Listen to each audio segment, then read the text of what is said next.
Hey, I'm Eric. I'm a travel cinematographer from Sweden. My two biggest passions in life are filming and traveling. I have been to over 40 countries, experiencing and documenting the uniqueness of each place. Today, I'm embarking on a trip closer to home than usual, together with Mazda, as part of Mazda Discovers, a series driving through Europe to meet expert craftsmen, to learn about their craft and the heritage behind what they do. We are traveling from Gothenburg to Copenhagen to meet Pernille, who just like me has an outlet of her creativity in the form of art and design. My name is Pernille Snedker Hansen. I have specialized in marbling craft for over 10 years. So the marbling technique is basically painting on a water surface. Slowly, drop by drop, I build up a pattern, is moving around, thereby creating these very organic patterns. Marbling is from Japan, that goes back to year 1200, and there it's called suminigashi, ink on water.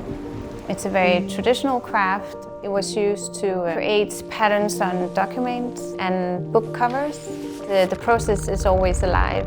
When I transfer the patterns onto a piece of paper, I freeze the moment. In the patterns that I create, I always try to have the feeling that it's still moving, still in process, that the lines, they're vibrating or they're still in transition. There is a similarity in the Japanese philosophy that they also are very much aware that the world are constantly shifting, this ongoing process, and you can never control it completely. And that's what I see in Mazda as well on the car, that it's like, even though the car is standing still, it looks like it's moving. I find inspiration in nature and the patterns that occur there, and I try to simulate that into the marbling baths. For example, the ornaments in trees and the layers of earth, how it's stacked up, for example. What I think makes an artisan and a craftsman is that they have a deep love for material and creating objects that are, of course, functional, but also have this aesthetic curiosity or interesting part about it. That's also what I see in Mazda and the cars.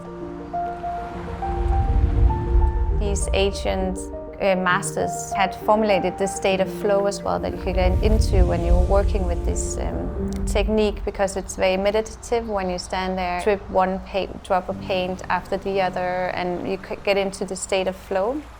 It still has this uncontrollable element to it. Even though I've worked with it for so many years, it still brings me joy. Yeah, it's still an experience, yeah. I had an amazing time learning about the marbling technique from Pernille.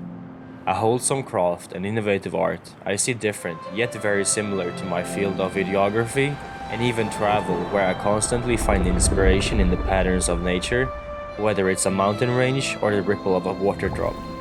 To quote Pernille, "The world is constantly shifting and you can never control it completely. Something I think everyone can relate to. There are constantly ongoing processes everywhere around you that you can't control. The only thing staying the same is that everything is changing."